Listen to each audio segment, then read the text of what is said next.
여러분 안녕하십니까. 오늘은 한규철 건축 시공 기술사를 모시고 인터뷰를 하게 되었습니다. 기술사이시면 말이죠. 제가 알기로는 박사보다 더 힘든 경지에 오르신 것인데 네, 건축 시공 기술사로서 어떤 일을 하고 계신지 본인 스스로 좀 소개 좀 해주실까요? 네, 저는 한규철입니다. 네. 저는 건축 시공 기술사로서 건설 현장에서 감리 업무를 수행하고 있습니다. 감리는 공사가 설계도면과 시방대로 잘 이루어지고 있는지 확인하고 잘못되었을 경우는 바로잡는 그런 역할을 하고 있습니다. 네.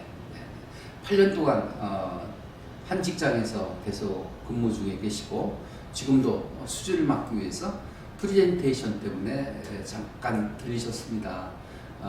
8번에 걸쳐서 개인 코칭 받으시면서 본인이 성장했다, 또 발전했다고 생각되는 부분이 있다면 무엇인지 좀 말씀해 주실까요? 과거에는 돌아보지 않았던 저의 과거를 한번 다시 생각해 보게 되었고, 그리고 발표하는 현장에서 아직 완벽하지는 않지만 그래도 자신감을 많이 얻게 된 것 같습니다. 제가 한자 한자 눌러서 말씀하셨으면 좋겠다는 말씀을 드렸는데 네. 그 점에서 굉장히 발음이 좋아지신 것 같고요. 전달력이 높아진 것 같습니다. 그 다음에 컨텐츠인데 컨텐츠를 키워드로 압축하라는 말씀 드렸는데 PPT를 정리해 오셨는데 처음에는 문장식으로 정리됐던 것이 압축해서 키워드를 가지고 그거를 도식화시켰어요. 그러니까 정리가 되니까 발표할 때도 핵심을 찔러서 발표할 수 있는 그런 상황을 목격을 했습니다. 어떻게 생각하십니까? PPT를 정리해 보시니까 발표에도 훨씬 더 수월해지셨죠? 예, PPT를 정리하면서 기술사 시험 봤을 때가 좀 생각이 났습니다. 네. 그때도 기술사 답안이 좀 표와 그 다음에 이제 그림, 도표 이런 거를 좀 많이 넣어서 좀 작성을 해야 시간 단축도 되고 이 채점위원한테 점수도 좀 많이 네. 받을 수 있다는 그런 생각에 이제 했었는데 그거를 좀 입구성 좀 있었던 것 같습니다. 네. 다시 깨우치게 돼서 네. 좋았습니다. 네. 그리고 말씀하실 때 적당한 제스처를 사용하시는 것을 뵀습니다. 적당한 제스처를 사용하면 아주 부드럽게 말을 풀어갈 수 있게 되는 것이죠. 이 제스처는 어떤 내용을 강조하기 위해서 사용되기도 되지만 본인이 유창하게 거침없이 말을 할 때 사용되는 아주 좋은 도구인 것입니다. 평소에도 제스처를 많이 사용하시나요?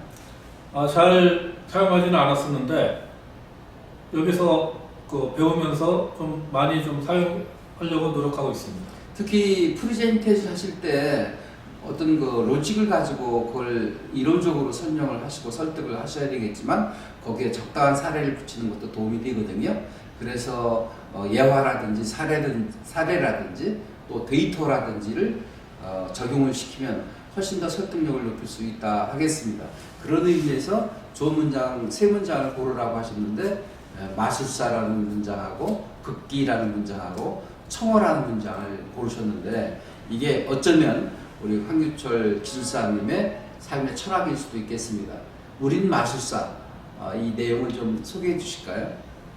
예, 우리 마술사는 제가 어렸을 때 중고등학교 시절에 몇 등을 해야 되겠다라고 하고 공부를 하면 그 등수가 딱 나왔던 경험이 여러 번 있습니다. 네. 따라서 제가 그 경험을 계속 살려서 나갔다고 하면 좀 여러 가지 좋은 기회를 잡을 수 있었을 텐데 그 이제 한두 번에 머물고 그 뒤에는 이제 좀 잊고지냈던 것 같습니다. 여기 와서 다시 한번 우리는 마법사라는 것을 깨닫고 앞으로 남은 삶은 마술사로서 살고자 합니다. 네, 된다 하면 그게 본인의 확신이 되고 믿음이 되어서 그대로 이루어집니다. 자신감을 가지고 믿는 마음으로 임하시면 이루어지는 것이고요. 될까? 가능할까? 잘못되지 않을까? 이렇게 미심쩍게 생각을 하면 결국은 픽살이 나게 되는 것이죠. 네. 그래서 우리는 우리가 스스로 염력을 거는 대로 마술을 거는 대로 이루어지는 것이 우리 삶의 원리이지 않을까 생각을 합니다. 두 번째는 극기인데요. 세상을 살아가면서 세 가지 싸움이 있는데 소개를 좀 해주시죠. 예, 첫째는 사람과 자연의 싸움이고요.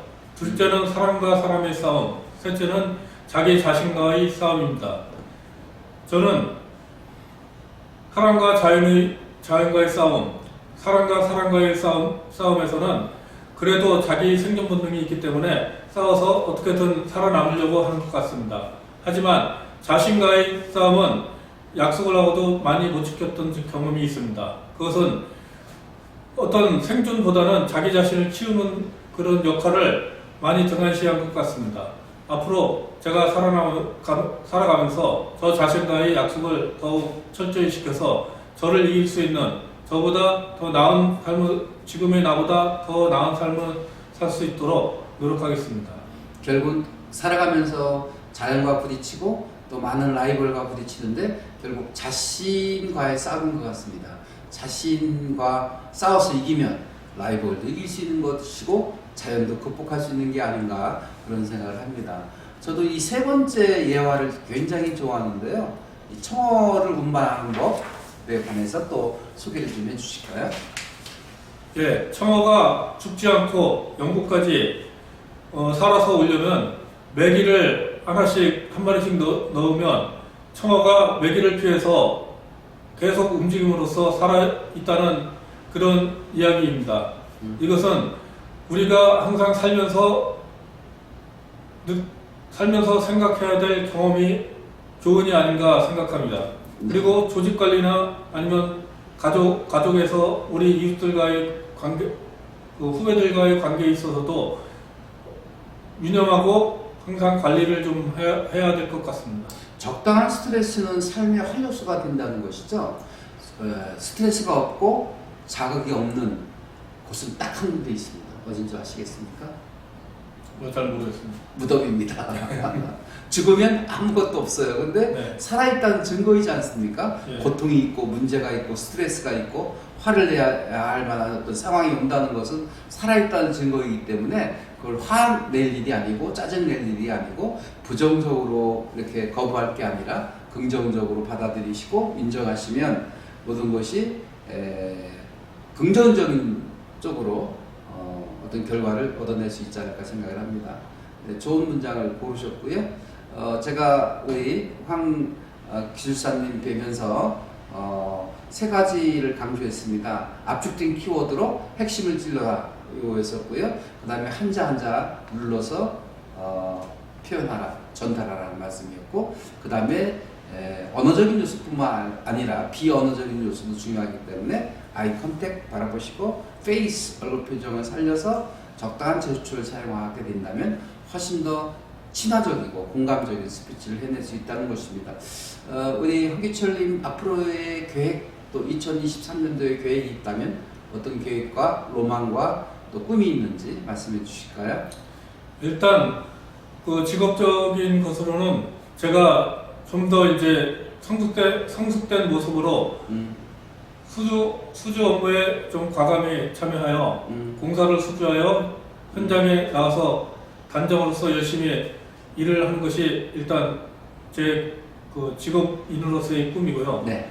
또 개인적으로는 우리 집에서 지금 그 계획하고 있는 그 일들이 순조롭게 풀려서 경제적인 어려움이나 이런 것들이 좀 해소되었으면 좋겠습니다. 네, 우리 황기철님 오늘 8번째 개인 코칭 시간을 마무리하면서 너무 감사하게 생각하고 한 번도 거르지 않으시고 참여해주신 그 성실함과 근면함에 응원의 박수를 보내드리겠습니다. 또 기회가 되면 만나 뵙도록 하겠습니다. 감사합니다. 예, 감사합니다.